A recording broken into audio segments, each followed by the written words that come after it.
Hello friends, welcome to my channel. ఈరోజు మీకు ఒక గొప్ప ఆలయం గురించి చెప్పబోతున్నాను. ఎందుకు ఇది అంత గొప్ప ఆలయం అంటే 11వ దశాబ్దంలో నిర్మించి 100 అడుగుల ఎత్తైన ఈ గాలిగోపురం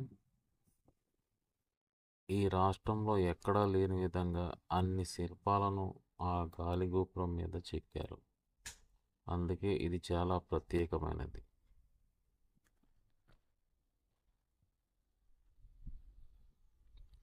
చెన్నకేశ్వర స్వామి ఆలయం.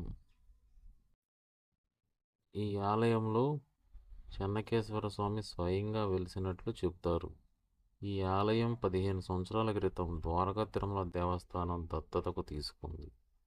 ఈ ఆలయంలో ప్రధానంగా 100 అడుగుల పొడవైన గాలిగోపురం ప్రత్యేకమైనది. ఈ గాలిగోపురం ఉమ్మడి పశ్చిమ గోదావరి జిల్లాలోనే కాక రాష్ట్రంలో కూడా ఎత్తైన గాలిగోపురంగా చెప్తారు.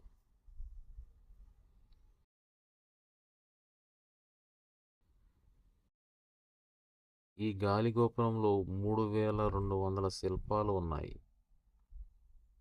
ఈ విధంగా ఒక గాలిగోపురంలో ఇన్ని శిల్పాలున్న గాలిగోపురం మరొకటి లేదు.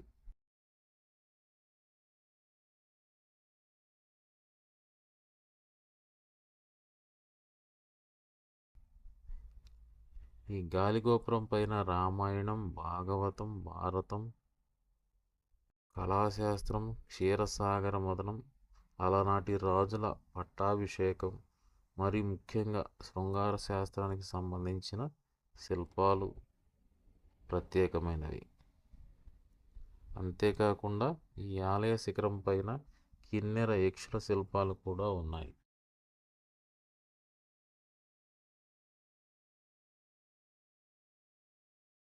పార్వతీ సమేత రామలింగేశ్వర స్వామి దేవాలయంలో శివరాత్రికి అత్యంత వైభవంగా ఇక్కడ ఉత్సవాలను నెల రోజుల పాటు నిర్వహిస్తుంటారు.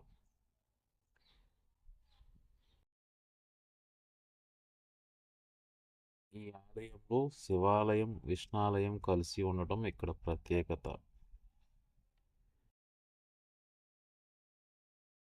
పూర్వం జమీందారులు అంటే నూజివీడు జమీందారులు ఇక్కడ ప్రతిష్టా మహోత్సవాలు జరిపినట్టు చరిత్ర చెప్తుంది.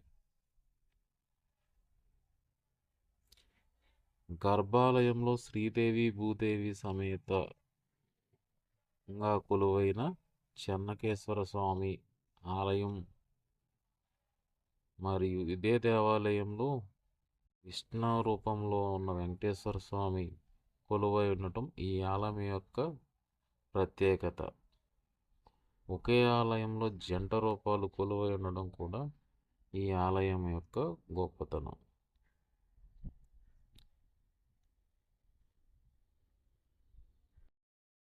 ఈ పురాతన దేవాలయాన్ని ఆర్కియాలజీ డిపార్ట్మెంట్ వారు టెస్ట్ చేసి మరింత కాలం ఈ ఆలయం నిలబడేటందుకు ఐఐటి మద్రాస్ నిపుణుల చేత పరీక్షలు జరిపారు.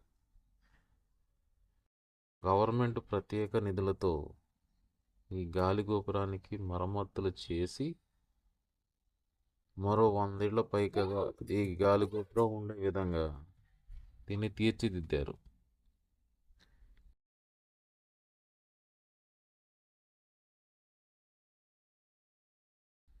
ఈ ఆలయం కావలసిన దీపధూప నైవేద్యాలు మరియు ఆలయానికి నిర్వహించే అన్ని కార్యక్రమాలను ద్వారకా తిరుమల దేవస్థానమే చూసుకుంటుంది. చూశారు కదండి ఈ ఆలయం గురించి. ఈ వీడియో కనుక మీకు నచ్చినట్లయితే దయచేసి నా ఛానల్ని సబ్స్క్రైబ్ చేయండి, నన్ను ఎంకరేజ్ చేయండి. Thank you for watching. Please subscribe.